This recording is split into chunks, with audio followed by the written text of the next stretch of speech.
Hey guys, welcome to episode 3 of the Soccer Parent Lifestyle Show. Of course, I'm Buford, founder of Scholarships for Soccer.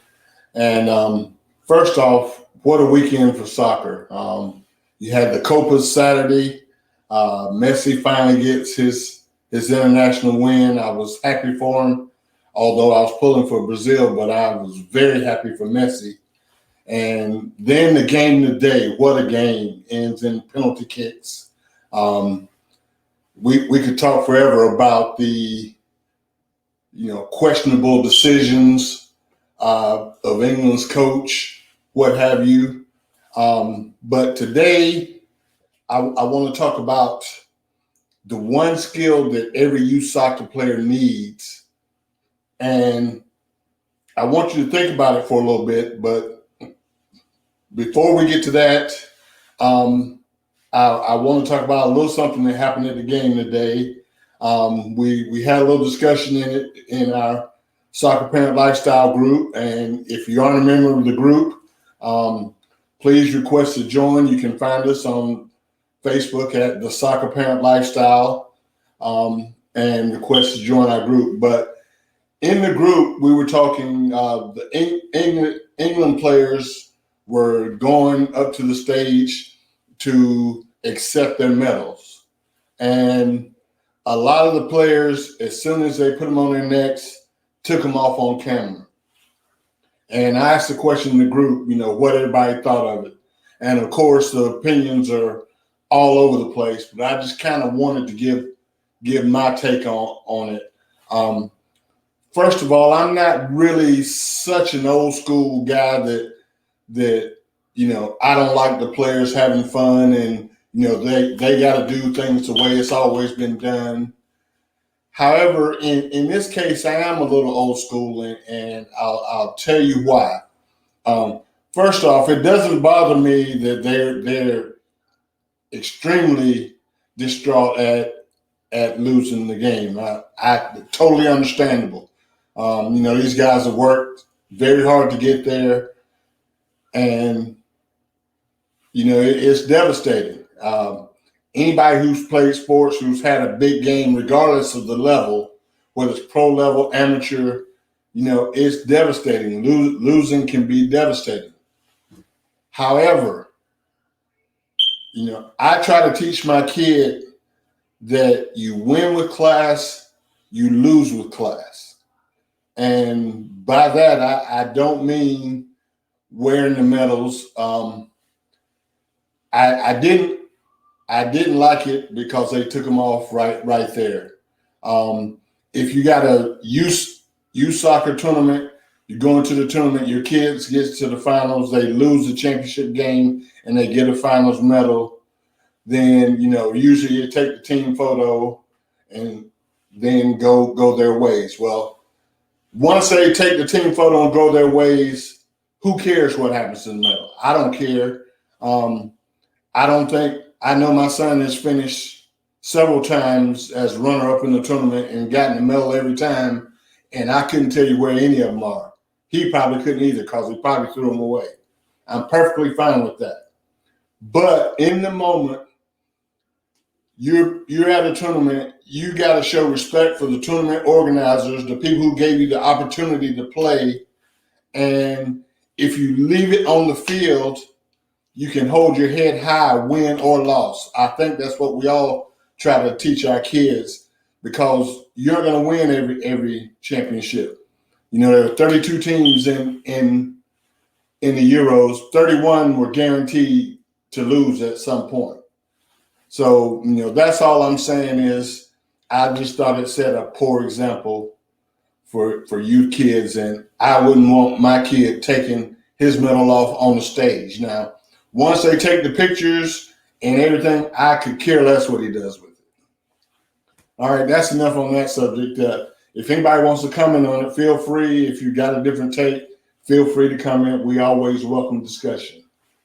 But on to the subject of our show is, what is the one skill that your kid needs to master to be a good soccer player? And This is coming from a couple of coaches that I've had in-depth discussions with over the years. And I just finished interviewing 10 youth soccer coaches, and it struck me the one thing that all of the coaches wanted when the player got to them, it wasn't size, it wasn't speed, it wasn't tactical ability. The one thing that they wanted every player to be was comfortable on the ball. If you're comfortable on the ball, everything else flows from that. But it's the foundational skill of soccer. You look at the greats. From the past, Pele, Maradona. Yada yada yada yada. You look at the greats currently now, Messi, the Ronaldo, the Neymars. One thing that separates them is what they can do with the soccer ball. And a lot of times we get caught up into when kids are 7, 8, 9 years old, we want to play one-touch football, two-touch football, get it in, get the ball off your foot. How many times do you hear parents of the youth soccer game? Send it, get the ball off your foot, get it off your foot. And we discourage a lot of creativity. And to me, that's what separates a lot of overseas players from U.S. players. But if your child is comfortable on the ball, then they're going to be better with things like when you get into first touch, they're going to be able to receive the ball better. They're going to learn how to beat a defender one-on-one because they're comfortable on the ball. If they get the ball in traffic, they aren't going to panic. How many times have you seen players get the ball and two defenders close them down immediately and they just boot it? Wherever they boot it, they don't care. They just want to get rid of it. Well, that's because they're not comfortable on the ball. And it also gives you the ability to get out of trouble. How many times have you seen kids in a tight space and they don't know what to do? Well, them getting comfortable on the ball will help them with all their other skills. So, a lot of times we as parents get caught up into, well, my kid's not that fast, he needs to get faster, or he or she needs agility training. We need to do things to increase their soccer IQ. All that's true, but none of that makes a difference if your kid is not comfortable on the ball. So you ask, how do they get comfortable on the ball? Well, that's what you have the coaches for. I'm not a technical guru, but a lot of it is them going out in the backyard and just getting touches on their own. Whether it's in the backyard, whether it's out on the street, at the playground, at an empty soccer field, in a pickup soccer game. Just get touches, get comfortable on the ball, and then the coach has something to work with to add on to those skills and, make your kid a better ball player. And the last thing I want to say about that is being able to be comfortable on the ball is pretty much 100% player responsibility. Now, of course, if you're just starting out and your kid is 5 or 6, a lot of that responsibility lays on you as the parent. And I would suggest, if nothing else, just go out and kick the ball with them. They don't have to have a professionalized training session. Just go out and play with them. The main thing is, at a young age, you want to get them comfortable with the soccer ball. And, ideally, you want them to fall in love with the soccer ball.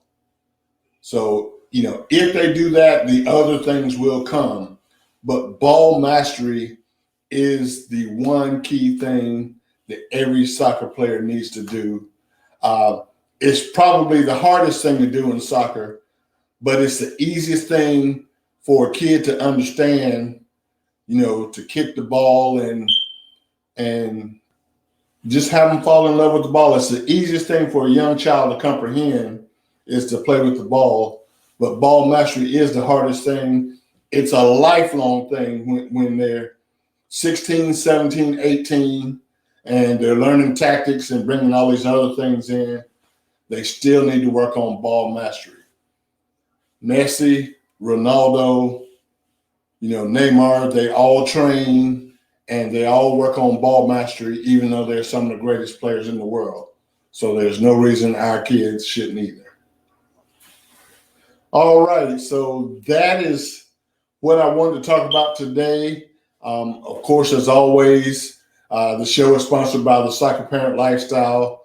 And this week our products are, here is a shot glass, for those times that you're at the tournament and in between tournaments and, maybe your kid had a bad game and you want to drink your sorrows away, or you want to celebrate your kids' victories.